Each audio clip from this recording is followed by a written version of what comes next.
Hello, everybody, and welcome to another edition of Tunnel Vision, a show brought to you by USCFootball.com. I'm your host, Keely Eure, joined by Shotgun Spratling and special guest back in the studio with us, three-time All-American and former USC safety, Taylor Mays. Taylor, thanks for joining us once again. Keely, what's going on? Hello, hello. So we have a lot to talk about tonight, previewing USC's rivalry matchup against crosstown rival UCLA. We'll be talking about Clay Helton's future. A lot about this Trojan football team is kind of unknown going into these last couple of weeks, so we'll talk about that. We don't have Ryan here, so we might not be forcing the issue as much. I know that's one of his favorite topics to talk about lately. So we'll talk about that. And, of course, Taylor Mays in studio. Whatever questions you have for him, you can put it in the comments questions or wherever you're watching, Facebook, Twitter, Periscope, almost a Tunnel Vision, so much to say. And then you can also call us, 512-4-TUNNEL. Like I say, free therapy. If you need to get your rivalry game angst out, you can call us. We have our intern Micah on the line, so you can talk to him. But guys, like I said, it's a rivalry matchup. First off, Taylor, I kind of want to get your thoughts on this matchup with UCLA. I know you're not a SoCal kid, Seattle, but what did this game mean to you playing as a Trojan? Well, don't say Seattle like that, like it's anything lesser than I didn't say that. greater Los Angeles area. But I think for a lot of these guys, especially with the proximity of USC and UCLA, they kind of grow up together. They might play Little League together, especially now with the way that high school recruiting is. Everybody knows each other. Mm-hmm. They kind of, take recruiting trips together. They watch each other's recruiting tapes online, things like that. So this is a very personal game. And one thing I'll say is 10 years removed from when I was at USC, we're still arguing about, the rivalries between USC and Notre Dame, USC and UCLA. Like, these arguments still come up. They're still relevant. I was telling Keely that a couple weeks ago, I went with a couple of guys to watch USC play, I think it was Notre Dame, and Bruce Davis was there, who was a UCLA defensive end back when I played, a great player. And the first thing he said to me when we walked into the restaurant was 13-9, which was the infamous score of the game that knocked us out of the BCS National Championship game when we lost to UCLA my freshman year. I think it was 2006. So regardless of our record or UCLA's record, these games matter. It matters for the city of Los Angeles. It matters for these kids on each team. So I'm excited to see what happens, and I think it's obviously a huge game for us to continue on the path of what we've been doing this season. I'm curious, how did the rivalry kind of progress for you? Coming from Seattle, obviously there's a Washington State rivalry there, Washington, Oregon, and your dad being a part of those. Yeah. But when you got to USC, and maybe you feel like an outsider a little bit, but then the 13-9 game happens your freshman year, so you kind of get thrown into it immediately like that. There's a big fight. How did you kind of see the rivalry progress for you and your how you kind of looked at UCLA after being a Trojan? Well, so I didn't hate UCLA growing up. The only team that I hate is University of Oregon. I don't even hate Washington State. I just hate Oregon. And we lost twice at Oregon, so maybe that adds to it. But after the 13-9 game and kind of just being in Los Angeles in the offseason and getting to know the USC campus and the UCLA campus, I just kind of dislike the school. It's over there in Westwood. They have I used to go to the Diddy Reese over there. I think it's a cookie ice cream place. Yeah, and I just didn't like the school, and it kind of just progressed from there. And then the stories that I heard from other guys that I played with at USC, and they would talk about guys from UCLA, and I just think it's a second-tier version of USC.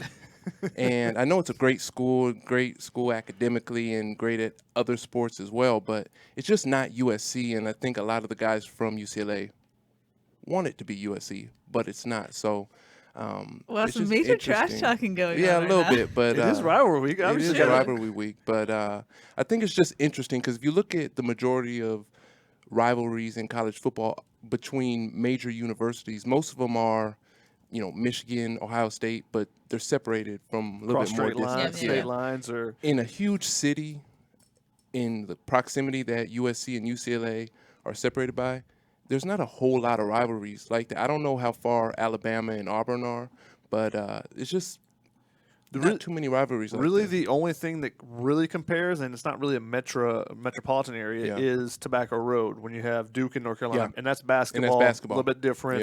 Yeah. But those are similar proximities to USC and UCLA. Probably you can get there a lot quicker than getting across from USC downtown to the west side. Yeah.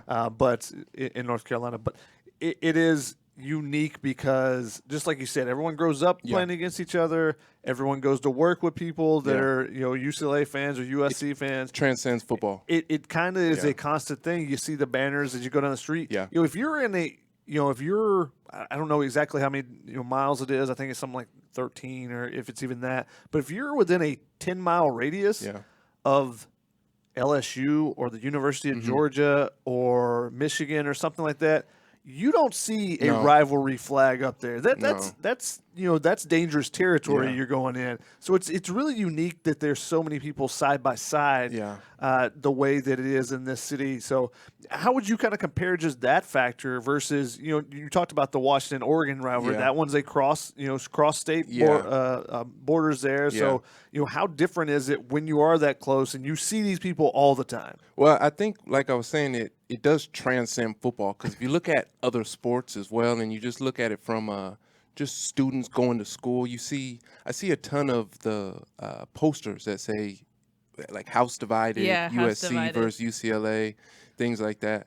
And it's just a very interesting situation. I know there's some other universities in the greater Los Angeles area, but if you break it down, it's USC, UCLA, and it's just a ton of arguments come up. And I want these guys to realize that it's not just, it is a game, but this game will last for years. They'll continue to argue about this.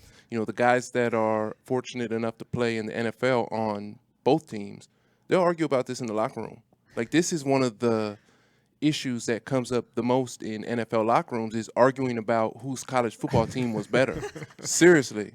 And it goes, even the coaches will argue about it, and they'll watch highlights from the games in the past. And it's just something that kind of brings players together, and it gives you a lot of stuff to talk about, in regards to what happens in the games. And I don't want our guys to get, caught slipping and then have to answer for this years and years on end. So true. Yeah. In that sense, you mentioned the 13-9. That's not really a great memory for you. Any good memories against UCLA that you can share? We beat UCLA every time after that. But one problem that we had was I think it was my junior year, and the only touchdown that they scored in the game, this was at the Rose Bowl. They ran a reverse tailback. They threw it to the tailback, and it was like a trick play, and he leaked out of the backfield. And they threw it to the running back, and I accidentally hit Clay Matthews instead of the running back, and it was a touchdown. It was the only touchdown that we gave up in that game, and it was one of the very few touchdowns that we gave up in that regular season. Wow. So I never really played bad against UCLA, but that was a big mistake on my part. So. So no good memories? That's what I'm asking. No. Of course we have. Every time that we beat UCLA was a great memory, especially after losing to them my freshman year. But it just wasn't as personal to me. But I think once I got out of college, it got a lot more personal in regards to USC and UCLA. Makes sense. Yeah. Well, looking at this year's game, Shotgun, you look like you want to ask a question. One last question just for you. You talk about how there's the rivalries in the locker room and stuff. Yeah. Were you a guy that ever bet on the games? Did you ever have to? I want to answer that question, Shotgun, but I don't remember if I was allowed to bet in the NFL. I'm talking about a friendly bet where someone has to Friendly wear. wager. All right. Oh, yeah. There's a lot of things that went on with guys wearing, like, I don't know, shirts or getting their haircuts but I don't remember if, I know I lost one for Notre Dame and I had to pay some, I don't know, I had to pay, I don't know if I'm allowed to say that. I think I had to pay some money or I didn't have to pay some money, or buy somebody something. When we got blew out by Alabama, that was a tough one, but I don't want to talk about that. Oh, wow. Yeah, it was a big loss for me. But I'm trying to think I don't think I played with anybody from UCLA when we beat them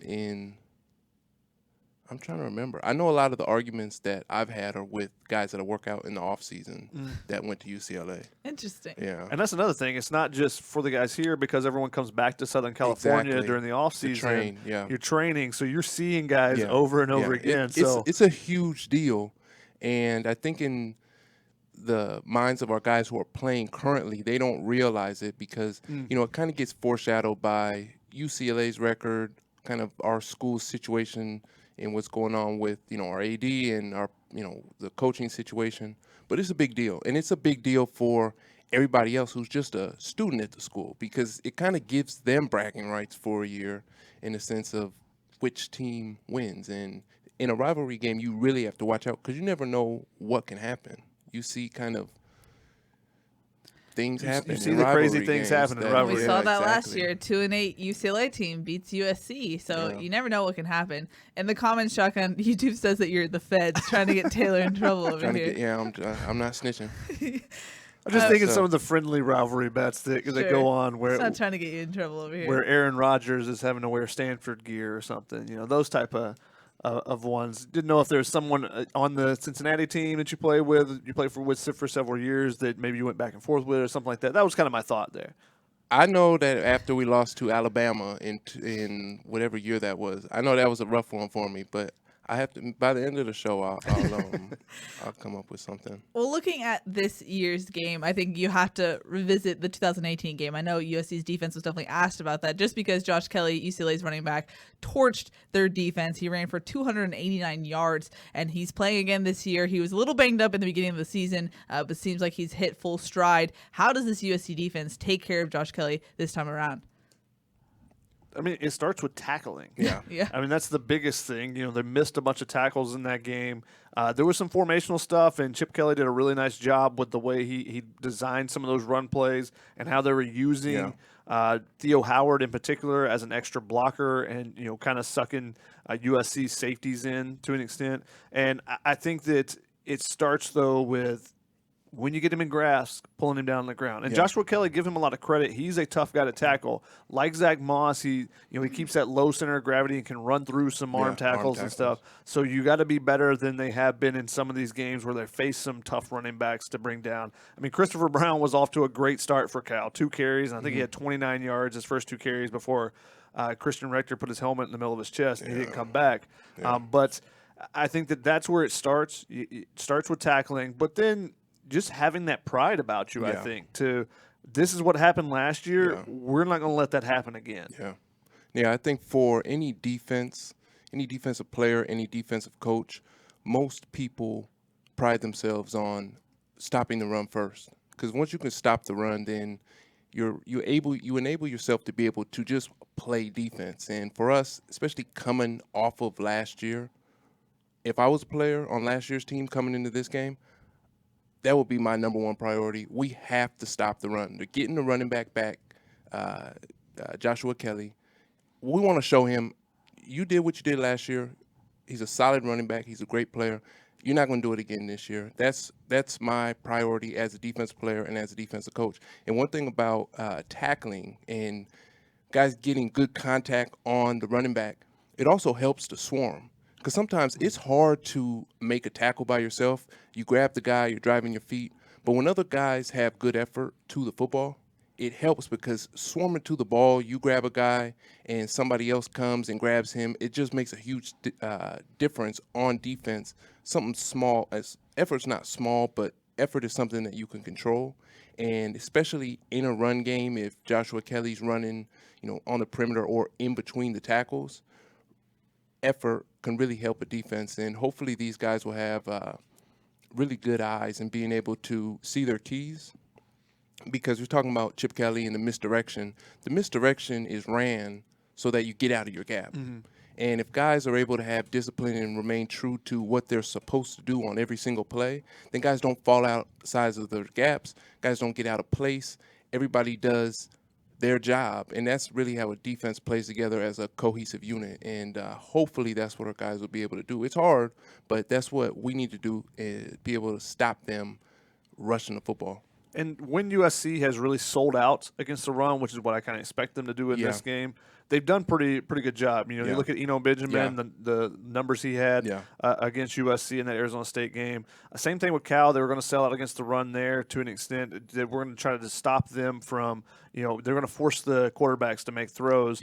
And they did an okay job with the run game. But this season, most of the time when they've wanted to really go after, they've run a lot of run blitzes and different things to try to slow the running attack down. They've done a good job of that. Now, the question then becomes, can DTR beat them with his arm? He's looked much better in the second half of the season. I mean, the first half of the season, there were times when it was like, where are you even throwing the ball? How can you not hit that guy? He's wide open. But since he's made a big progression, and maybe it's just experience, maybe it's getting more comfortable in the offense, whatever it may be, he's looked much better. So I think he's going to challenge them with his legs too, because that's been something that the USC struggled with. So there's some areas where UCLA can attack this USC defense.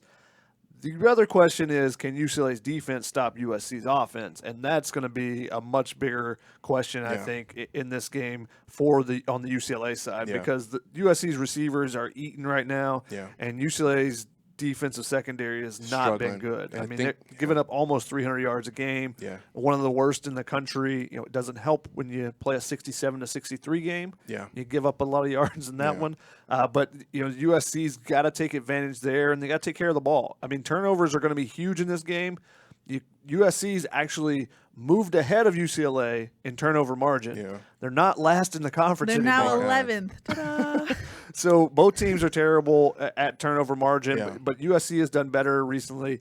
UCLA was doing better until they had 5 turnovers against Utah.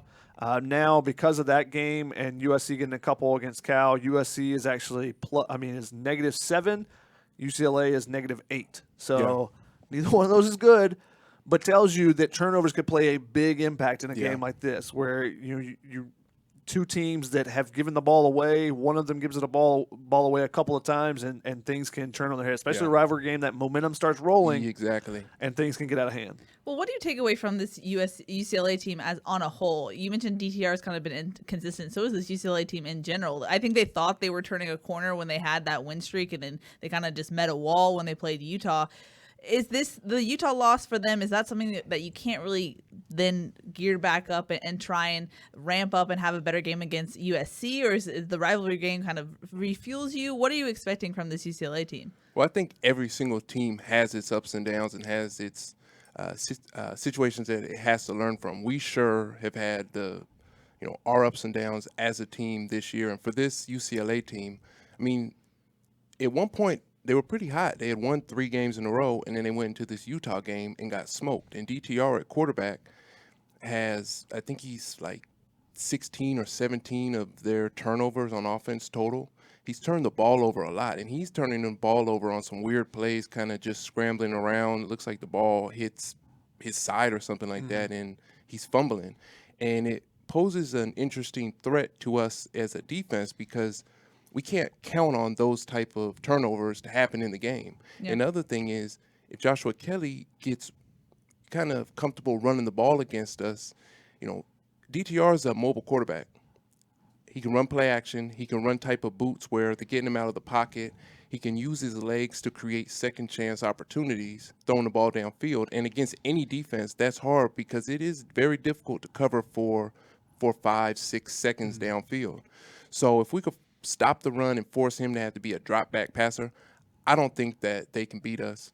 And this team overall, the offense and the defense, like you were saying about the defensive secondary, I think it's like 289 in passing yards a game that they are giving up. They're ranked like 122nd or something 23rd. like that. 23rd. So they're really struggling. And we really pumped up Cal's secondary last week. and USC went in there and lit them on fire. So if our guys on offense do their job, keyed into our wide receivers, especially our offensive line, we shouldn't have they have no chance of stopping us. I think it really comes down to, how fast can our defense adapt to what they're doing and shut that UCLA offense down, who really has been up and down. But I think in a rivalry game, like you were saying earlier, anything can happen. And we've seen it in the history of this matchup, and reluctantly to say, I've experienced it personally, that anything can happen in a game like this. And that's one of the special things about college football, why people love college football so much. Yeah. Now, as far as injuries go, Clay Helton did say that Vi Malapaya will most likely be able to contribute some, so at least USC gets some more running back depth again this week. And then Tyler Vaughns, I think, will be able to contribute too. Clay Helton said that he's feeling good. So some injuries there, but I think Palaie Naoteote is going to be out or limited. He didn't play against Cal, and he was solely rehabbing this week. So there's a little injury update there. Any final thoughts about this matchup, maybe previewing it before we get into some calls, because we have a full queue in the call list? I think that it starts with stopping the run, just like we talked about, but getting ahead. Yeah. If USC can get ahead, then that takes away the run to a little bit there, because you're going to have to play catch up. Yeah. And if you stop the run, just like Taylor said, you take away the play action. Yeah.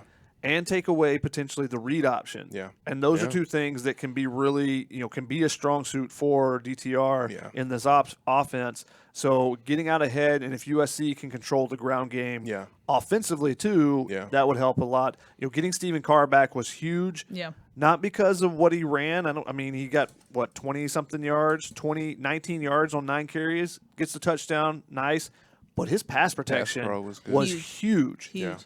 He gave Keaton Slovis time on several of those deep balls. Yeah. Those are balls that we haven't really seen in the offense the last few weeks, because they've been so intent on trying to get the ball out quickly, because they just knew that when they were getting extra blitzers, Keenan Kristian just kind of getting pushed back, and it just was not working as well when they were having 4 and 5 wide out there. So it was just a different type of attack. Last week, they were able to take those shots. They were able to go play action a little bit more. And, that's going to be a key. If you run the ball early for USC, too, that opens up your play action. So I think, who wins the play action battle might be, a big key in this game as well. Mm-hmm. Crazy to believe that this is USC's last game in the regular season, too. It's gone by very fast. But let's go to our callers. And I believe they have a more big picture questions for us rather than just this game. But we'll go to them anyway. Hello. You are live on Tunnel Vision. Keely, I'm taking advantage of your free therapy. Okay. Bruce Feldman's reporting. Don't be surprised if they keep Clay Helton. Boy, this is like getting hit over the middle by Taylor Mays, what Bruce Feldman is reporting. Number 2, I wanted to ask, has anyone asked Mike Bohn to comment on how a sitting athletic director issuing a memo acknowledging our deficiencies of staff and culture from last year's athletic director? Number 3, of course, Ryan's not there to beg him to send Shotgun to Orlando next week. Thank you and I want to hear your comments. Thank you. Thanks, Bobby. He always has a 3-part call, but What's he going kept on it in short. Orlando? USC basketball is playing in a Thanksgiving tournament. So Gotcha. Besides Ryan not allowing that, my roommate will not allow that either. We got Thanksgiving to co-host. Yeah, so. I gotcha. True. Looking at the overall big picture of Clay Helton and where his job lies, I tried to pump the brakes to an extent, coming in a few weeks ago, just because USC, everyone wanted to think after the Oregon game is done. Yeah, it's automatically done. But it's still USC. And Ryan asked us this at the end of Sunday's show, and both you and I talking were like, it's USC. We don't know. And I think that is true. What's coming out this week is we don't know what's going to come out of USC. And again, everyone's been pretty tight-lipped in the new administration, the new people that have been hired. There hasn't been a lot of rumors and leaks floating out there. There's been a lot of rumor. There haven't been any true leaks floating out there. A lot of people, it seems like, are guessing a lot more than having intel.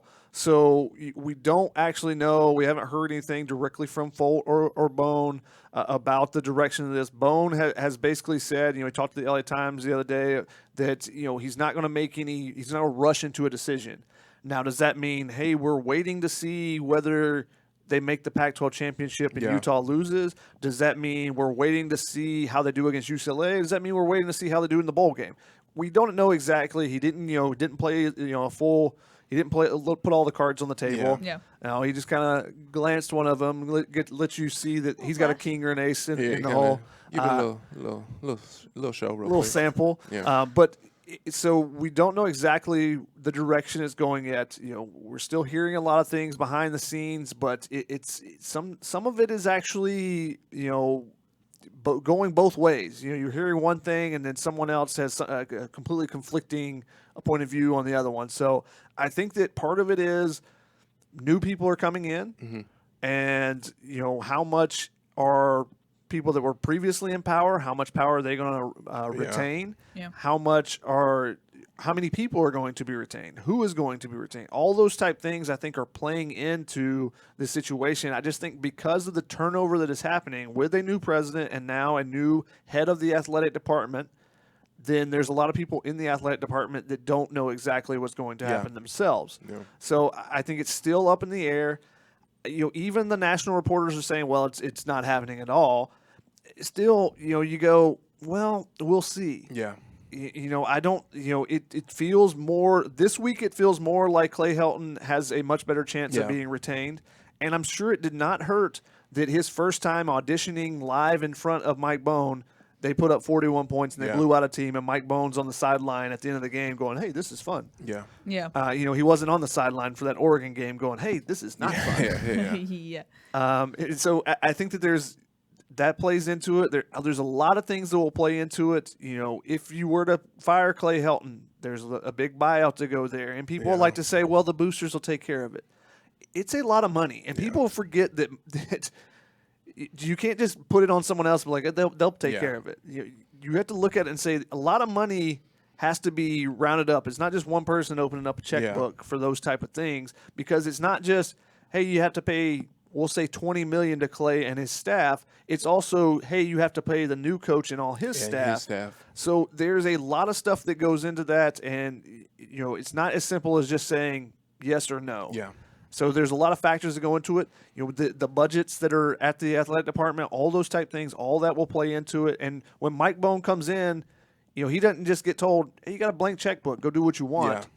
Yeah. He comes in, he has to go through meetings and say, this is where we're at. This is, there's a lot of factors that play into it, which is why I was trying to pull back just a little bit from the immediacy of everyone thinking that Clay Helton was immediately going to be fired after the way they started the season, or even after the Oregon game, because, again, it's USC. It's not the way they've done things. Yeah. They don't do things the conventional way that a lot of other programs do. So just because you've seen this happen before at other schools doesn't necessarily mean that it'll happen the same way at USC. Yep. Whether it's hiring athletic directors that are former football players. Yeah. They made a better hire this time with Mike Bohn. Now, do they make a similar move with the head football coach? Do they go the path that other schools traditionally take? We'll see still. We shall see. Let's go to our next caller, who I believe has the same theme. Hello, you're live on Tunnel Vision. Hey, guys. How we doing tonight? Good. Thanks for calling in.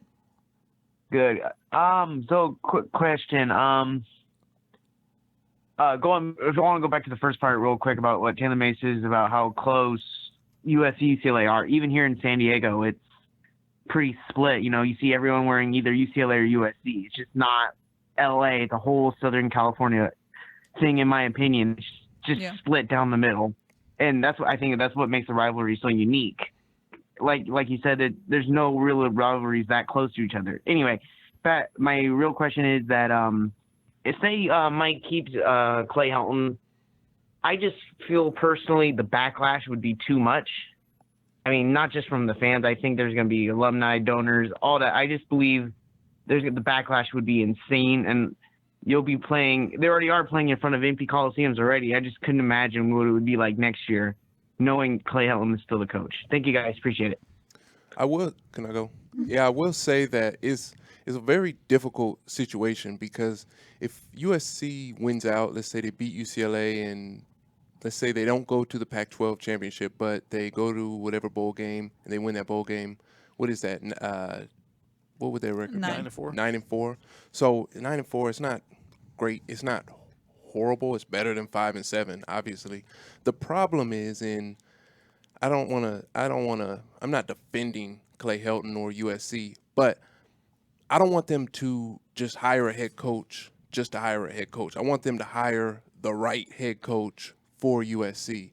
And I can't believe I'm saying this, but if that means that they have to keep Clay, I'd rather have them do that than just get rid of him and then not get the guy that they want. So I think it's at some point you got to evaluate who's available in the coaching market right now and who could potentially come in and be the right person for this fit. Because, and we've talked about this, or Keely and I were just talking about this yesterday, it's more than just football. It's also recruiting. Mm-hmm. And it's kind of just the general perception of the football program. And I think what was the caller's name? What? Oh, I don't know. Oh, sorry. Sorry. I think like the caller was saying, there's just a lot of fans and just people. Clay Helton, if they retained him in his job, he would have to wait really all the way until next football season to start proving who he is again as a coach. So it would be however many months that is, 7 or 8 months until 7 or 8 months of people just kind of taking shots at him before he can start winning games and start kind of reprogramming the image of this USC football team. Because right now, the image that this team has and probably will have in the offseason, if they keep Clay Helton, people will be mad about it. Mm-hmm. And, especially for the recruits, which I've been very adamant about, he would have to then win like a Rose Bowl or something next year, because the top, 5-star recruits, they don't want to go to schools that are winning Holiday Bowls or what's the other one? Alamo Bowl. Alamo. I mean, they don't. It just kind of is what it is. They want the primetime games that the Alabamas, the Clemsons, those teams are playing in.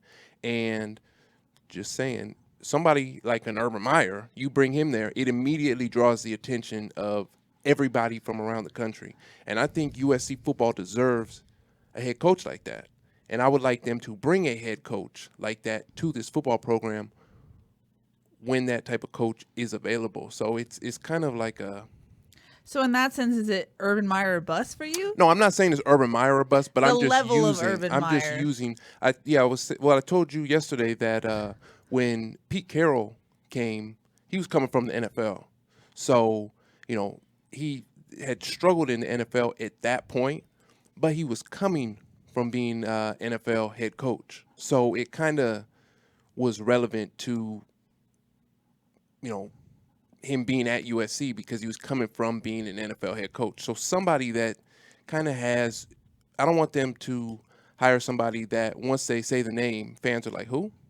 Who is that? And that's no disrespect to anybody, because that's kind of how it is, especially in California. People in California, unless you really know about football, they don't know about coaches on the East Coast. They don't, people kind of stay in, it's LA, there's other things to do. But I want them to hire a coach that people are excited about. People know, like, just a situation like that. And rather than just hiring somebody because we don't have a head coach because we fired him, I think that would just produce another couple of years of USC team being mediocrity. Yeah, I was gonna say mediocre plus, because I don't think we're mediocre plus, like like a medium well steak. One thing to add to what Taylor said is, sorry, that was long. And the caller, both those things are more factors. Like, there's just a ton of factors that are going to go to play into this decision, including the recruiting, including the fan support, including, if the fans are not coming to games, is there money still coming into the program? Exactly. That's a similar thing with the boosters. If the boosters aren't behind Clay, then are they stopping and pulling back on what they're donating? As well as the Trojan Athletic Fund, those type people, but also the big boosters, also the small.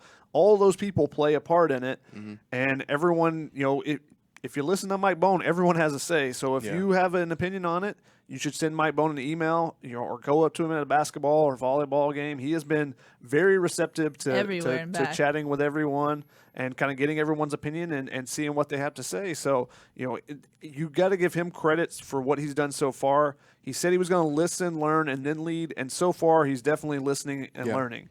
So now we'll see, when he takes that next step to lead, what's the direction he sends, at least for the football program. I'm just really curious how the powers that be will evaluate this, because I think you can look at it two separate ways. Where does recruiting matter to them? Do ticket sales matter to them? Or is it stability and not having any real problems off the field, et cetera, because I think there's two different pathways you can evaluate Clay Helton and his coaching tenure. And so I'm curious to see what weighs the heaviest in that decision. And I think that consistency and stability were things that were important after the last two head coaches. After Lane Kiffin was tarmacked and after Steve Sarkisian's off-the-field stuff caused him to be fired mid-season, you needed stability. You needed the adult in the room, as Ryan would say. But now it's time to get back to trying to win national championships. Is Clay Helton the guy to do that? That's the big question. And does USC want to do that? Does USC's administration want to fund that, to have everything that comes with trying to win a national championship? And that's something that we're still trying to figure out. Yeah? I had to say something really quick about this. Go for it. I know USC is a school. It's not just a football school. It's a school where, people are doing a ton of different things, like, I don't know, other sports and the arts and things the arts, like things I have no clue about. But it's a very diverse school in terms of careers that people are pursuing. However, the football program is the number one thing that nationally elevates the school. It brings recognition to the school every day. It brings money to the school. Parents who are paying thousands of dollars to send their child to the school want to go to, Parent Day or whatever they go to, want to go to Parent Day when the team's winning. When the football team wins, it's better for every single program within the school, and it's better for the overall attention that's being brought to the school. And I hope that the new president takes that into consideration, because when USC's winning football games, it helps the entire athletic department. It's like free advertisement for the school in every department, and I think that's something that's really important, especially in Hollywood, the city of Los Angeles, where everything is amplified and it's broadcasted throughout the entire country. And when USC's at the top, I just think it makes everything in the school better. So I hope that our new president, takes that into consideration when saying, well, do we want to be back at the top? And I think that the football program being at the top helps everything else within the school. Until you get like Ryan Coogler wearing USC gear all the time. Yeah. The director from Black Panther who went to USC. Yeah. True. But Shaka, we have questions, and since we talk about this all the time, why wouldn't USC's administration want to reach for a college football playoff berth or whatnot? Because it seems like we've seen some hesitation there, especially when it comes to just funding and allocating the resources. Human nature is one of them, because people with power don't want to give up power. It's just human nature. And there's people that are in the administration, in the athletic department, that have certain amount of power that they would probably have to give up some of if you hire a coach like an Urban Meyer. You hire a very dominant coach that wants his hands on kind of everything. Just using Urban Meyer as an example, because he's the type of guy that comes in, well, he's got his own strength coach. He's got his own this. He's got his own this. Yeah. He's calling, yes, exactly. He's calling the shots in the athletic department around the program, at least, not other people. And other people were like, no, that's my job. I do that. I don't want someone coming in that's going to try to do that and undermine the power that I have. So that's one part of it. The other part is the attempt to make USC so much stronger academically.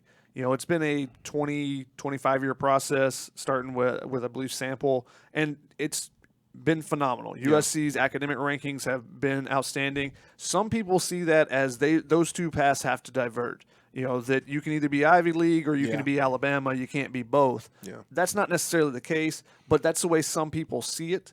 So there is sometimes some friction between the academic side and the athletic side, and whether or not those can coexist and where the resources should go. Because USC is trying to be a research university. So there's a ton of money that goes into funding research type stuff if you want to be able to make discoveries and whatnot. So do you put your money there? You put your money in the athletic department? But those things can coexist if you have the right leadership. And I think that's been part of the issue at USC. When you have a board of trustees that was like 7 million people, then definitely there's going to be infighting and stuff between the people about the direction they see the university going. Because some people, just like Taylor said, say, hey, if we get the football team on track, then it raises everything. Yeah. Other people say, hey, we don't care about football. We want to be more. It's more important to be really good in this thing. Yeah. Whether or not the publicity is the same, even if we want to be really good in the the filmmaking industry with the Spielberg School and all that stuff. They say, well, that's more important than athletics. But athletics, the difference I think is that when you have a football team that is really good, basketball, same thing. But you have a sport like that. It's on national television so much. It's just constant free press. Exactly. Yes, exactly. Free press. And I think that's the difference because, unless you have an individual, I brought that example up of Ryan Coogler, director of Black Panther, the Rocky, the Creed movies and stuff.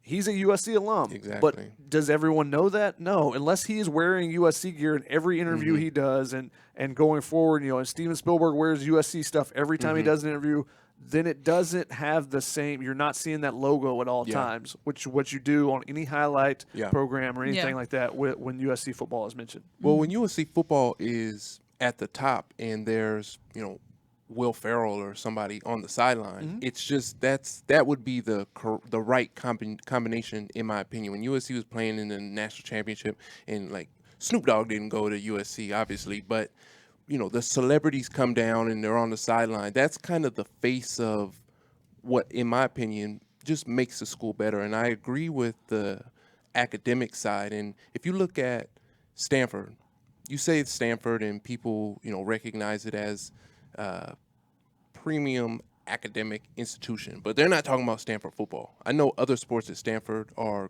they're great at a lot of other sports, but it hasn't consistently been Stanford football. That's one of the things that separates USC.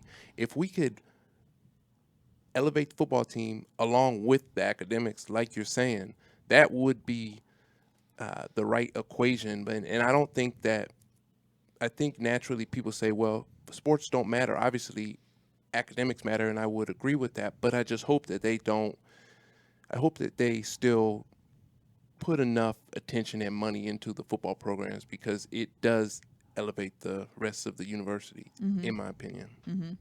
We still have a full caller queue, so I'm going to go back to our callers. Try to be quick with them. Yeah, hello, you're live on Tunnel Vision.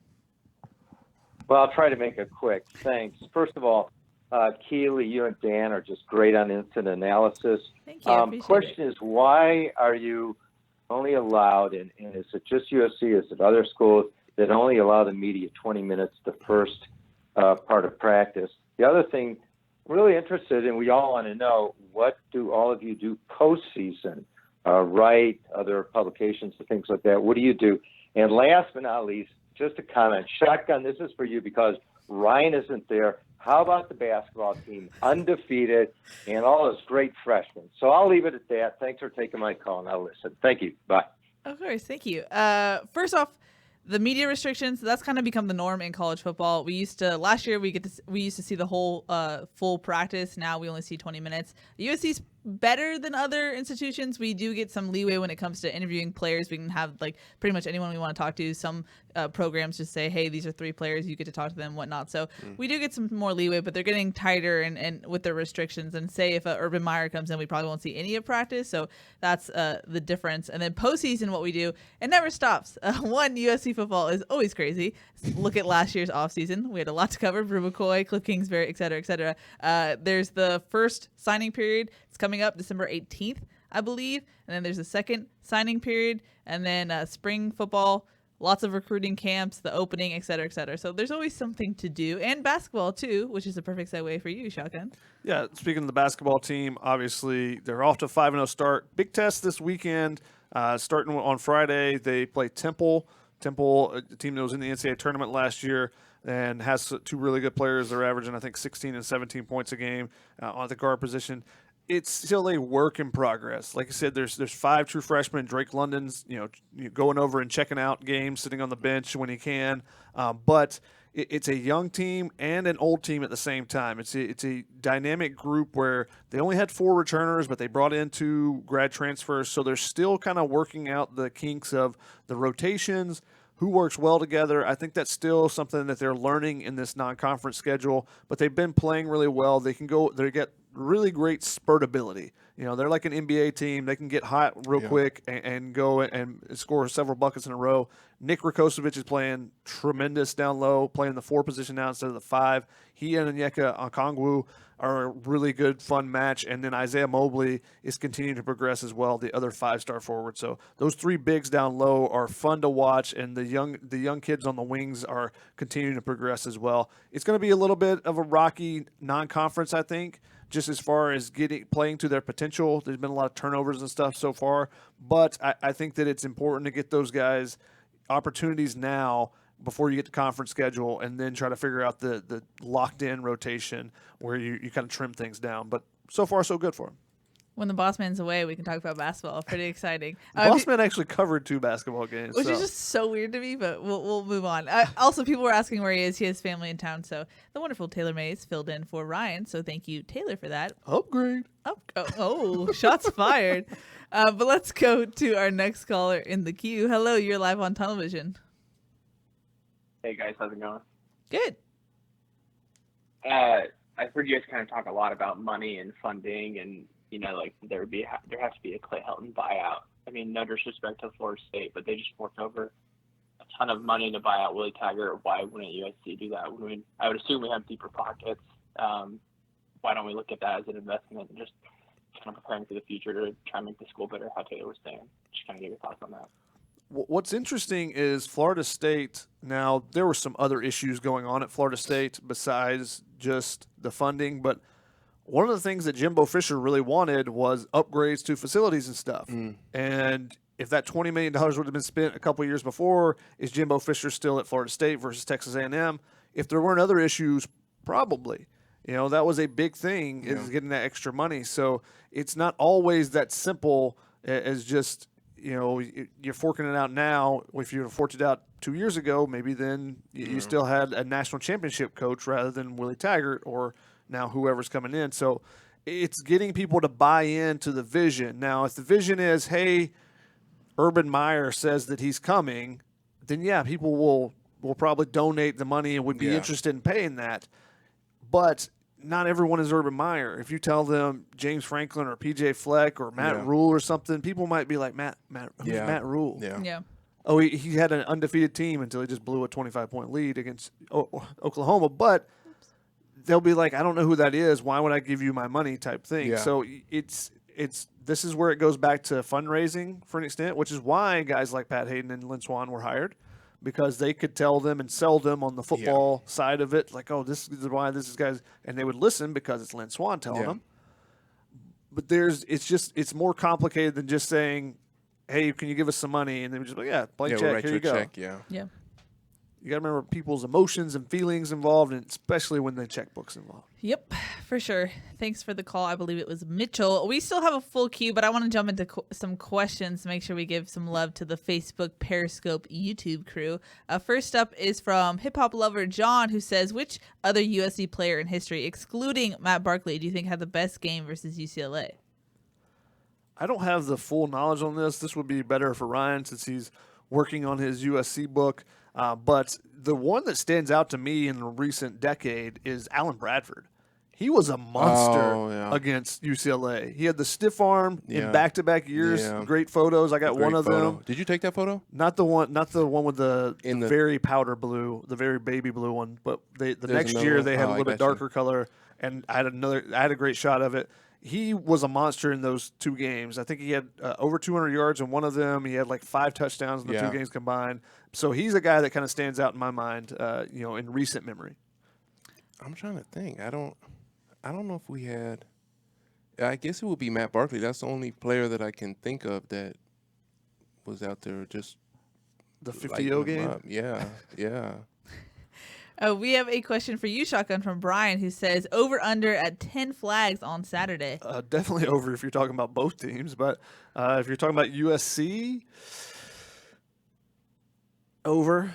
Over, really? Yeah. It's rivalry game, intensity. Emotions. And because the Pac-12 calls flags on everything, Yeah, who call a knows? lot of Someone flags. might try to high-five someone in the stands. Who knows? You I will would- never let that die. I would like to see our It's not like I'm letting it die. It continues to come up over and over with the Sure, Pac-12 sure, referee. sure. Brandon Ayuk. True. This was his motion. Like he didn't even care about it. Flag. Yeah, he Yep. might as well have done something extra. He should like, have just leaned even his head more in than and let that, people yeah. tap him or something. Yeah. Like, I didn't. I just stumbled. Sure. What were you about to say, Taylor? I don't remember. Something about the defense? I don't know. Too many concussions. I forgot. Oh, my God. I shouldn't say that. But Yeah, sorry. you probably shouldn't say that. Apollo says, has anyone asked Clay Helton about USC's poor recruiting ranking? I'd love to see him spin a coach speak answer to that. I mean, I asked him earlier in the season, and they're just their ideas. They're focused on getting wins, and they think things will turn around. And that's been kind of their mindset this season. They've been trying to be more active and getting out to be able to, be more present at high school games and stuff, so that kids see them more. But there's not much you can say when you're ranked 77. The problem that I have with it is that if you look at, I'm 31 years old, so if you look at people in my, plus or minus 5 years of me, and, high school recruits, you ask them, okay, USC, they have a very high opinion of USC. When you look at, guys that are coming out in the last couple of years, I know USC did win a Rose Bowl, but what I don't want to happen is that in the next couple of years, and high school kids are kind of dumb and they're into themselves. I don't want them to see USC coming and have them think that USC is in the same class as UCLA or something. Think that an Alabama or a Clemson is then above USC, because they're not. But if all these kids are seeing is 5-7, 9-4, something like that, not winning your conference, then I think these kids start to think that USC is not a second-tier school, but not an elite school. And we need to stay where we belong in, the tier 1 class of schools. And so that's the issue that I have, and the fact that we're losing recruits to other schools that we shouldn't be losing recruits to is the first sign that, this is happening and it could get worse for us.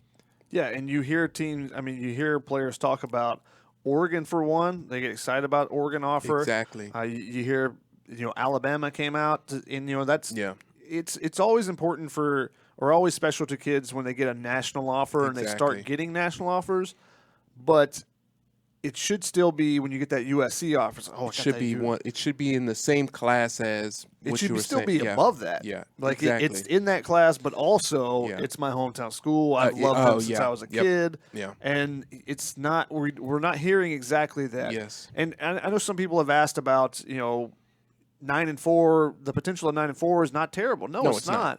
But it's not the same when it's coupled with 5-7 last year. If you're coupling that 9-4 coming off the Rose Bowl and Cotton Bowl, you say, hey, there's a downward trend. Be concerned. When it's coming off 5-7, you say, what's going on here? Yeah. And that's kind of what is going on around the USC program right now with fans, I believe. Yeah. Jaime on Facebook wanted to know if you just look at the recruiting rankings and how poorly it's gone lately, is that enough for someone to make a decision on Clay Helton, or do you think it's a full package? I think it is definitely going to play into it because Mike Bohn talked about recruiting multiple times. He even called out the recruits. He said recruits are if you're listening, which I thought was interesting. Yeah, so he talked about it several times in his opening introductory press conference, but then his secondary stuff that happened right after it, the scrums that we had with him. He mentioned recruiting. Yeah. It's an important thing, and he understands that Southern California, you kind of, the close off, you got to put a wall around the state type of thing. If you can do that in Southern California, you can live for years with Southern California recruits. There's just so much talent in this area in all sports, except maybe hockey. I don't know how the hockey talent is here. But USC doesn't have a scholarship hockey team, so it doesn't matter. True. I believe it was Steven on Facebook wanted your thoughts, Taylor, on Talanoa Hufanga. Steven said he really enjoys watching him play. Yeah, I like Talanoa. I think Talanoa is going to be a great player. I think he just has to continue to develop, and it's been frustrating to see some of the injuries that he's had this season and last year as well. I think what was that, his collarbone? Mm-hmm. His collarbone last year, because it's obviously taking him off the field. But I really like his game, and I think it's he's diverse in what he can do. He can play deep, he can play in the box, and he has great instincts. I would like to see him. When I was in college, I watched a lot of Troy Polamalu, a ton of Troy Polamalu. He's going to be on the field this Saturday. Yeah, and Troy was great at reading and reacting to plays, and I would like to see Talanoa just start to really develop that aspect to his game, being able to, in pre-snap reads, determine what the offense could potentially do and then be able to react to it fast. If you ever watch Troy highlights, it looks like he knows what the offense is going to do. He runs in there full speed like a maniac and then makes a play. And I'd like to see Talanoa, the offseason is a great time to develop those skills. I'd like to see him in his progression as a safety kind of turn into that player, because he kind of could be that player. He's kind of built like Troy a little bit.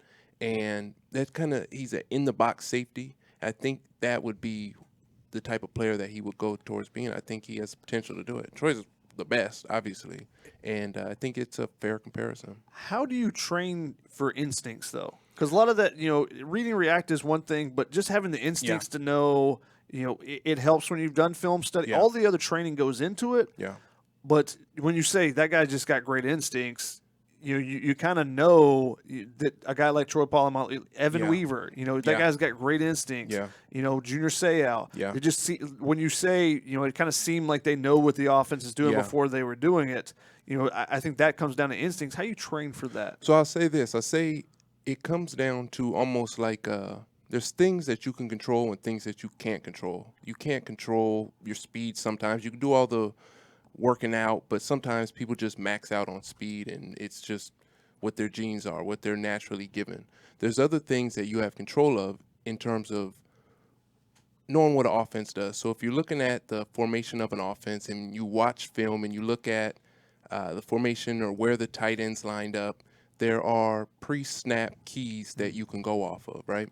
You look at the splits of the wide receivers. You might look at the depth that the H-back is lined up at. And we were talking earlier about discipline in your reads. A great example would be a screenplay. If I have the tight end man on a screenplay and there's some type of distraction going on, I don't know, on the other side of the field, if I keep my eyes on the person I'm supposed to keep my eyes on, it's a lot easier for me to see the play develop. Let's say it's a tight end screen.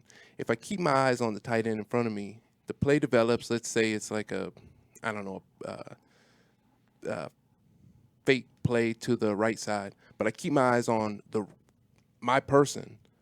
The play naturally develops, and then I'm able to see, the offensive line trying to get out to block me.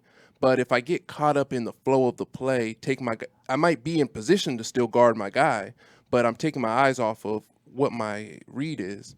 And then I don't see the offensive line get out fast enough. And on a screenplay, you have to be fast. You have to react. You have to read and react very fast so the offensive lineman will get out and block you. And there's just little things that you can do that really help you get in the right position and then be able to react. And the other thing that has to be done is you have to trust what you see. Sometimes guys will see a play develop, but they don't have the confidence to just hit it. And those are two things that kind of have to come together in time. And, some players, you might think you see it, or you get burnt over the top. Happens to safeties. It happened to Ed Reed all the time, but Ed Reed would make up for it by making an amazing play. But, it happens where you get burnt sometimes.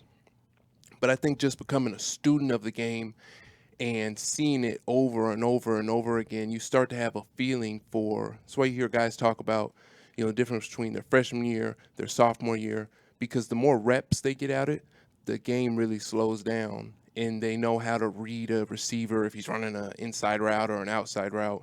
And it just comes with the reps, and I think that's where film study comes in and understanding what an offense can potentially do. And there's just things like that that help. But some of it is natural instincts that aren't, that you can't teach. But some of it also is things that players can learn about offenses in the off season, and that's with Talanoa. That would be where I would want him to go towards, this off season, because he'll be a great player. We've reached the top of the hour, so I'm going to go into rapid fire. We'll end with calls too, and I have been told that Jeremiah has returned. So I know a lot of Snake people. Lake? Yep, I know a lot of people in the comments is like, "Where's Jeremiah?" The beacon has been put out for him, and he heard it. So we'll get to him in a bit. But first off, a good question from Jasper Smith. He says, "Who will return kickoffs on Saturday if Velus Jones isn't available?" Which it looks like he's not with that ankle sprain. I would possibly be Stephen Carr back there. Adonis Oti, the freshman, has been back there with Velus Jones the last couple games, but Stephen Carr was the guy there, with Velus throughout the beginning. So I would expect he might be back there. The other option is Amon-Ra St. Brown. He can do everything. You can even put Michael Pittman back there. Let him run through some tackles. So they have some options. There are always playmakers at USC. There's guys that can get the job done. It's just catching the ball first and then taking off, or just let Jalen McKenzie. I was about to say Jalen McKenzie. Move back. It's big man's game. It is. It's a mobile man's game. Oh yeah, it's a mobile man's game. My bad. It's a mobile man's without game. a doubt. Herman on YouTube says, Taylor, what was your personal experience as a senior playing your last game at the Coliseum? Well, my last game was not against UCLA. It was against Arizona, and we lost on like a kind of like, I don't remember if it was a Hail Mary. It was a play at the end of the game, and kind of threw it up, and one of our corners got hurt, tore his ACL, and they scored on like a 60 or 70-yard gain. So that was disappointing. I think it was tough because we weren't bad that year. I think we went 8-4. I think we finished ranked, but it just wasn't what it was the first 3 seasons. So it was kind of bittersweet because that was the same year that the Stanford blowout happened. But, I love the Coliseum. I like nostalgic stadiums. And to me, USC's, the Coliseum is that type of stadium. So just to be able to, play there one last time, play in front of the fans and the band and the song girls and all that was the smile when you said song girls. It was it was fun. Nick Foles in that game. Nick Foles was in that game, yeah. Brock has some hot takes. Not hot takes. He's just a little frustrated. He says, what has Clay Helton done since Sam left? And when did USC fans start being okay with 9-3 and 8-4 seasons? I thought we wanted to make the playoffs. I hear you. I mean, the second one definitely. The first one has been something that's been lobbied at Clay Helton several times. Your stars are going to make you win games. Someone else later said, well, they're not going to be able to throw 50-50 balls up to Michael Pittman next year. Well, maybe it'll be Brew McCoy or Kyle Ford. Maybe one of the running backs suddenly is a 1,500-yard guy. Like, that's kind of how college football works. You move on from one star to the next star. Can you continue producing after that? When you go from Baker Mayfield, do you then have Kyler Murray following it, and the offense doesn't drop off? Yeah. That's the bigger question. And you look at Keaton Slovis and what he's done. His numbers, are really, really good right now. 15 touchdowns the last 4 games. So if he turns into an NFL quarterback, do people then go, well, what did he do except when he had Sam Darnold and except when he had Keaton Slovis? Mm-hmm. Well, your objective is to have one of those guys every year. So we'll see how Keaton's career continues to progress. But I think that one's getting just a little overdone now. Now that you've got a quarterback in there and that's producing, it looks a lot different. Yeah, I think. Can I not go? No, go Oh, for okay. it. I think for this team, the frustrating thing is there's some plays that they've left on the table, and those plays to me come down to doing little things in shotgun. We've talked about this a lot. Sorry, I kind of hit you kind of hard. Shotgun. It comes down to little things, and we've talked about tackling a ton. Little things of taking care of the ball, not turning the ball over, having your eyes in the right place. And this team, they left a couple games that they could have won on the table. And I don't know. I mean, I do know this, but I'm going to say I don't know. I don't know if that comes down to coaching. I don't know if that comes down to a coach and what he's telling the team on a day-in, day-out basis from the first day that he takes the job. And in football, more than any other sport, little things like that matter. And the philosophy that a head coach has and the things that he says to his team every day and the type of things that he lets his team get away with or not get away with matter when it comes down to, which just a couple plays within a game. And that's why they say that, football, you got to do the same thing all the time. And with Clay, I don't know if he necessarily has that philosophy. And I think that's why our team has lost a couple of these games during the season. Like I said, left a couple of these games on the table. John on Facebook says, Taylor, do you think the lack of hitting during practice is the cause of all the injuries this year? I don't know. I don't know if it's just a fluke or if our guys are. I don't know what it is, because it's consistently been an issue. Yeah. What the root cause of the issue, that's hard to say. The tackling probably would help. Just their body would be a little bit more conditioned to it. Better angles. But that actually, I think, is a lot of it. With some of the shoulder injuries and stuff, is being able to be in the right position. But it's kind of been a confluence of different injuries. So it's not like it's just one type. It's not like everyone's pulling their hamstring or everyone's rolling their ankle because they're all wearing slippers when they're playing or whatever. It's been a lot of different things. So it's hard to say what exactly is the root issue, but it is definitely a concern. The number of injuries they've had this year, last year, the year before, it's become a common theme for them. Mm-hmm. So it's like you're not playing with a roster of, you're not playing with an 85 scholarship roster. It's like you're playing with a 70 scholarship roster every season. Yep. Matthew, I believe. He says, big debate between my father and I. How much does the noise from the fans and alumni affect the players? Taylor, I think this is a question for you. How Game noise, or you talking about noise meaning like just their Clay Helton's future, stuff like that? Like the drama outside of the program? I don't think it affects necessarily the current players right now. I don't think it should. I think it affects people off the field, like we were talking about the recruits. If you're a player on the team, I think they're focused on what they have to do because it's their futures that are currently on the line, and they're going out there on day in, day out basis and basically putting their resume on film. I think if you're talking about, is your coach going to be here next year? That's what you save for the off season to have to worry about. If something happens that's out of your control, then when it happens, you deal with it in its own time. But I think these players, these kids are conditioned to deal with what's in front of them immediately. And it kind of just works better that way. I'm sure that they worry about it, like, hey, is our head coach going to be here next year? However, they have to make the most out of the current situation that they're in. And I think that's how it's like, this is therapy, what is the compartmentalizing?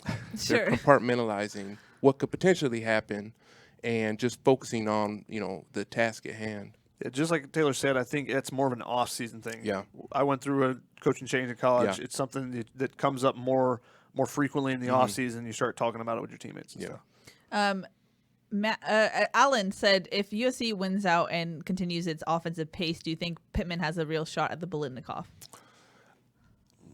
I think it's tough. I mean, he's going to have another – if he finishes with 150-yard games, the last 4 games of the season type, then maybe – but there's just so much more attention being brought to those LSU and Alabama receivers that are on that watch list as well. Like I've said before, I love that he does everything on this team. He's on special teams, he's a mentor, he's all those things. So it just kind of depends on how everyone else's season plays out at the same time. The kid from Oklahoma State getting hurt, obviously. He was the Biletnikoff, I think, winner or finalist last year. So someone could get injured, and that could play into it. Do they do it in December still? Yes. Or it's still in December. I don't know. I looked at his numbers yesterday, but then I realized that he's played one more game to this point, I think, than they have because of the bye. Yeah. So I was like, man, he's blowing these dudes out. Like, he's got 82 catches or something, and some of the other guys had like 50 or 60. But I would like to see him win that award because I know that he's put in the work to win an award like that. But the other thing that you have to take into account is, what is our team going to be ranked? Because where your team is really matters sometimes in individual awards like that. It shouldn't necessarily matter, but all you have to do is look at the Heisman. It's always somebody winning it whose team is in, or near the top, and I think it's the same when talking about individual awards like that. I think the Biletnikoff is one that you get a little leeway, though. You think so? Wide receiver is because you say, well, the quarterback, you get a little leeway on the win-loss thing because you can't determine as much as a receiver. I got you. Yeah. Jacob on YouTube says, is Kristian Richter out for the game? No, the targeting penalty happened in the first quarter, so he was out for the full game, so the USC will get him fully for his final game in the regular season. Jim says, will Marquise Stepp be back for the bowl game? Good possibility. That depending on when the bowl game is, you could always play in, whether it's a week or later, those type things with that type of injury. But looking like he's going to be back in December, so he should be back for the bowl game. Mm-hmm. Our resident UCLA fan who watches the show, which, Jesse, it's your week this week, he says, how important is it for seniors to remain focused on the game after all the senior day festivities are happening? Taylor, can you touch on your experience with your senior day experience and then having to play a game? I didn't go to any senior day. Oh, the festivities. Meaning like your parents on the field and all that stuff? Yeah, and they get the little lay and whatever. I thought only Polynesian players did the lay. I didn't really? get a lay. Okay. Well, maybe somebody took mine, but I don't really remember. I think that at that time our team did very well in situations where there were extracurricular activities going on, and different players, different teams handle things like that differently. Mm-hmm. But for us, and I think for me, I didn't want to do any of that stuff.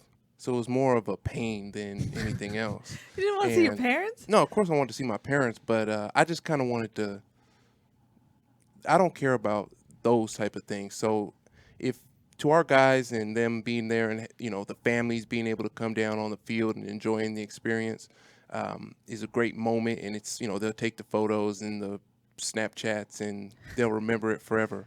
But the Snapchats that you'll remember. The Snapchats. Well, that's the whole point. You're not They will take – oh, okay. Anyway. Sorry, old man. But, at the end of the day, the guys got to keep their edge. They got to keep the fire lit underneath them. And that's just one of the challenges of playing football. Our guys know what they're doing. Sorry, Micah. We just had a little screening issue there. But we'll move on to our next question. LDR says, what do you guys think the attendance will be this weekend, just because it's kind of a lackluster rivalry matchup in that sense? Honestly, I'm terrible with I don't even notice attendance because I'm down on the field, and it doesn't usually hit me to look up and look and see like, oh, there's nobody here. I usually hear it more than I see it.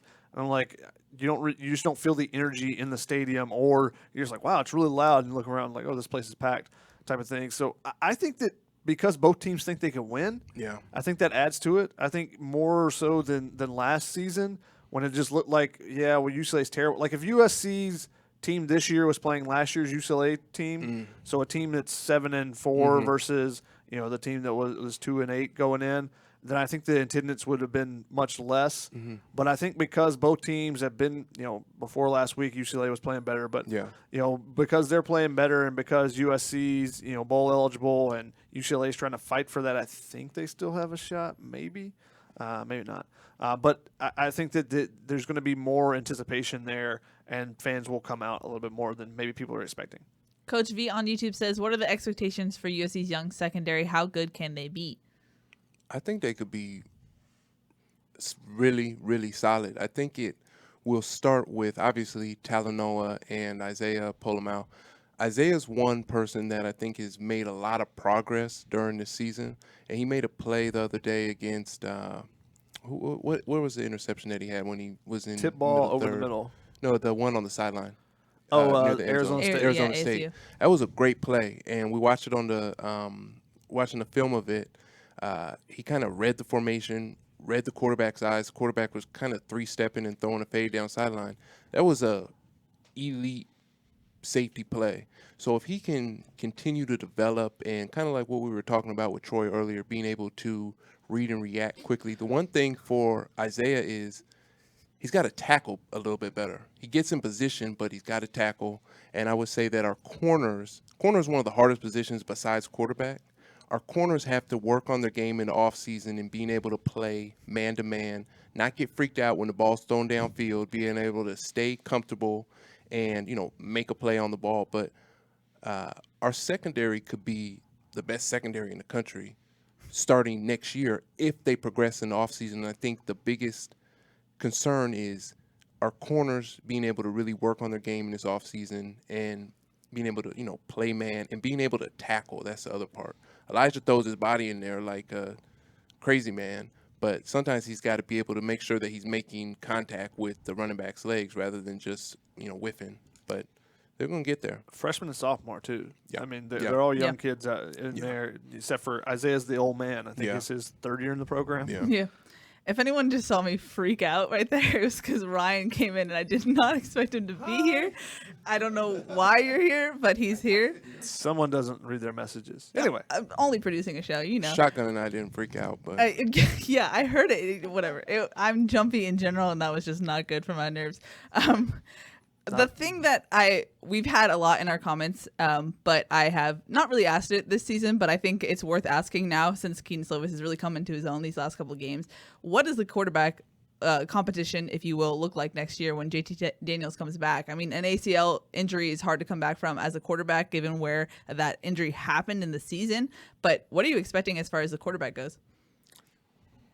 I answered this on the Family Feud as well, so you can get a longer answer there. But I just think that Kedon Slovis' development this season has pushed him to probably equal with JT Daniels, if not a little bit above. And the fact that he's going to have 8 more months where he can continue to work on his craft and get better, and JT can't, tells me that he's probably the leader going in.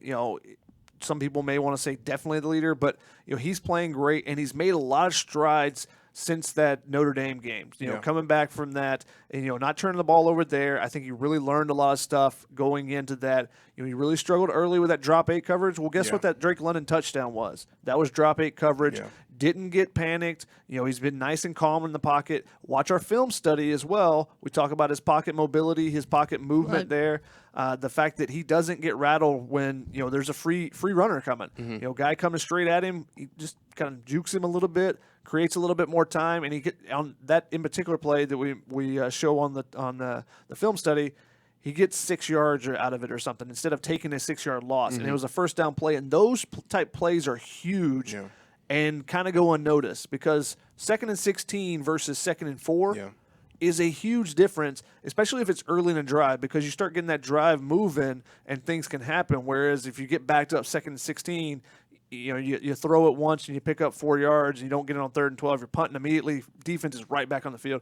I just think there's so many things that are progressing for him and progressing quickly that there's a lot of positive signs for him. And unfortunately for JT Daniels, it's not like he can compete with him right now. He can't improve his craft right now. He's got to wait till he gets that knee fully healthy and then try to get better and better. And, I think just Slovis, the upward trajectory he's on right now is going to lead him to have a definite advantage going into fall camp, and if JT Daniels is even available for fall camp. Yeah, it's a big TBD there. But let's go into the last 2 callers in the queue and probably wrap it up for tonight's show. But first off, let's get to our first caller.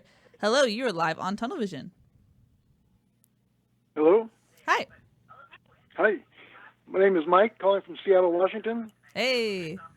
I left a message earlier. I wasn't sure or not whether it was played or got on, but my question is, with all the injuries to the shoulders and the collarbones to a lot of the USC football players, why aren't they going to larger and more padding on the shoulder pads, where a lot of teams are going to the larger pads again?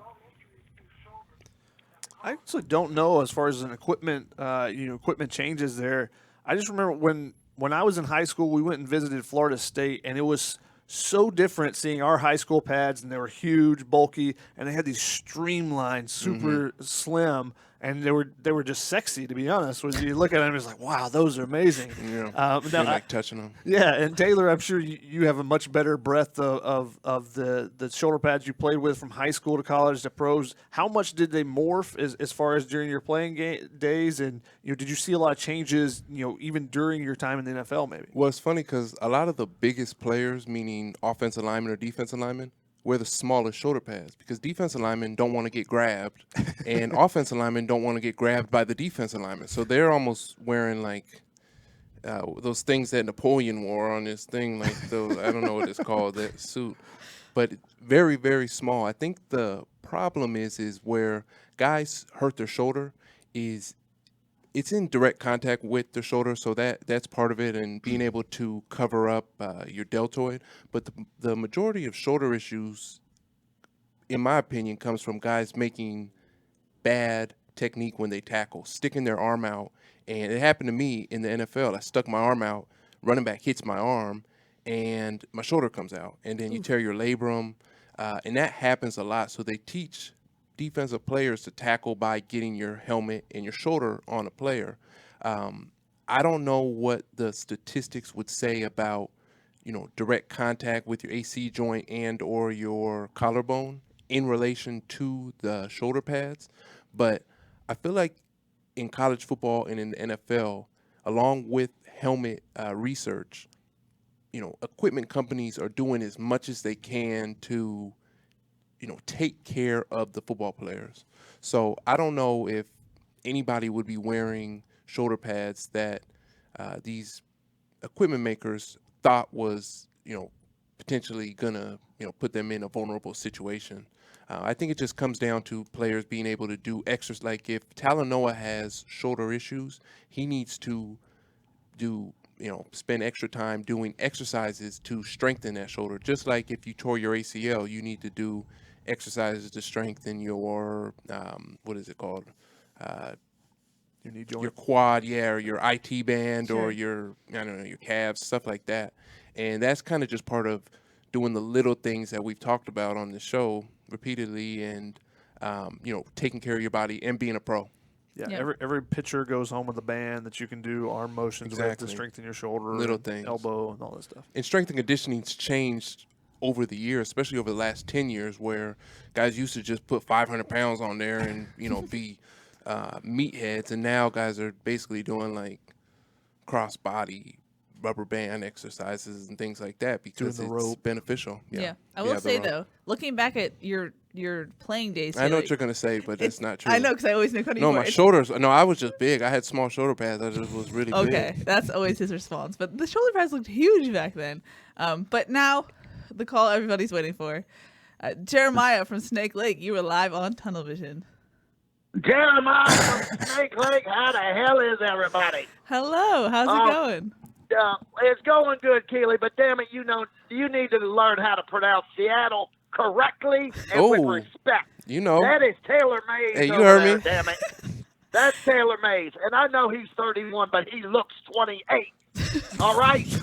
And Taylor, I don't like no Snapchat, and I don't like no face page for that matter either. So you're not alone. But I do like my parents, and you might need therapy. I don't know. And be careful, Taylor, about how you talk about Ed Reed, because you're going to be in a parking lot one day, and there's going to be Ed Reed. He's going to have your ass. No, that's my For the man. record. I don't know about that. You just badmouth him on national radio. Now, the question everybody wants to know, Auburn to Tuscaloosa, it's 156 miles, or 2 hours and 41 minutes. And yes, I've walked it.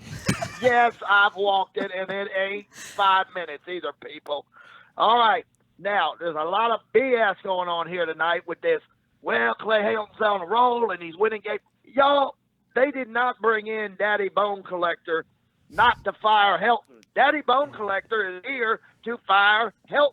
Okay, that's it. They did. That's the old USC y'all was talking about. The new USC, this guy comes in and fires him. He doesn't know all that other crap. He wasn't a wide receiver. He's an athletic director. He's firing his ass. Now, here's the bad news. No Urban Meyer, no P.J. Fleck. I really thought the coach up until 3 weeks ago was going to be the guy Wilcox at Cal, but that ain't even happening now. The next coach at USC, and God is my witness, is Jeff Tedford at Fresno State. I am damn sure of that. And if we have a buyout problem, I am willing to mortgage Snake Lake, the whole damn thing, the whole 4,200 acres, Wow. or 98,000 stakes, however you want to look at it. I don't know if you're into the stakes or the acreage, but either way, it's a big haul, people. It's a big-ass haul. I want to wish, I know this is the last show for a while, and I want to wish all of you luck on your real job, Shotgun. I know you're going to be picking up more shifts over to Jiffy Lube. And Keely, good luck, getting to know your kids again and getting all your cooking and cleaning done. Oh, wow. So Thanks, Jeremiah. that's good. Yeah. Now, you said Ryan walked in. Is he in there with his beautiful mother? He is, actually. Yes, he is. All right. Well, you tell him I saw the picture online today on one of those sites where mothers are at workout. I think it's momsworkout.com or something. I don't know what it was. But damn it, she is a beautiful lady. And Mrs. Abraham, your son is a wonderful person, and he has started a great community, and he is great. Now, my question, Shotgun, There's still a question, Jeremiah? I can hear you thinking. I want y'all, not with your gut and not with your heart, but with your heads. I told you the next coach is going to be Jeff Tedford. I want everybody, including Mama Abraham, to tell me who the next coach of USC is going to be. Jeremiah from the Snake Lake, the hell out of here. Wow. One for the ages. Also, Jeremiah, we'll be back on Sunday. So it's not the last one for a while. And I don't have kids. And Shotgun doesn't work at Jiffy Lube. So I don't know where to go with Jeremiah. Did he write that down? Also, if he went off the top of his head, that was great. Did we get a better idea of where Snake Lake is? Because he walked to Alabama, or to Tuscaloosa. Is that what he said? So maybe it's in Alabama? I mean, I walk from Beverly Hills to the Valley. That doesn't mean I live in Beverly Hills. Okay, though. I'm just trying to find out more information about Snake Lake. Yeah. I just assume it's in a desert somewhere. Who knows? It was from the movie Holes or the book Holes. I keep thinking of Snake Lake. Is that? Yeah. I just didn't expect Ryan's mom to get hit on. So yeah, no, that was interesting. Yeah, that's what website does he go on? Well, Moms that work out. Ryan posted an Instagram of his mom working out. So, but apparently the picture showed up on Moms Who Work Out. Yeah. Work Out. Yeah. Website. It goes around fast. I wish we could get the reaction on here. So Jeremiah, is looking for moms. If anyone wants to offer up their mother to Jeremiah, to go to his actual question about who's going to be the next head coach, again, there has to be an opening before I'm going to mention any names. Clay Helton's still the head coach, and he said that, hey, the Bone Collector, a good nickname there. Catching bodies. Yeah, he came in to get rid of Clay Helton, but I'll believe it when I see it. He may be a part of the new regime, but I want to see the new regime in action before I admit that there is something different afoot at the campus of USC. Agreed. The tunnel vision rule, Jeremiah, which you should know, is that we don't talk about openings until there is one. So I think we'll end with that. But I'll throw my cap in there if there is an opening. Just saying. Well, I like getting paid too. Okay, sure. But I think if anyone here should put their calf into it, maybe it's Taylor rather than you, Shotgun. So. Well, I'm fine with that. I'm being an assistant. Oh, well, that works. Yeah, it's easy. He's part of the regime. Oh, can I be part of the regime, Taylor? Yeah. What job? What job? I don't know. Whatever. We'll see. Alrighty. Score predictions. It's the last one of the season, the regular season. Score predictions. How's this one going to go on Saturday, guys? I think USC is going to blow them out. I think that, like we talked about, UCLA's secondary has really struggled.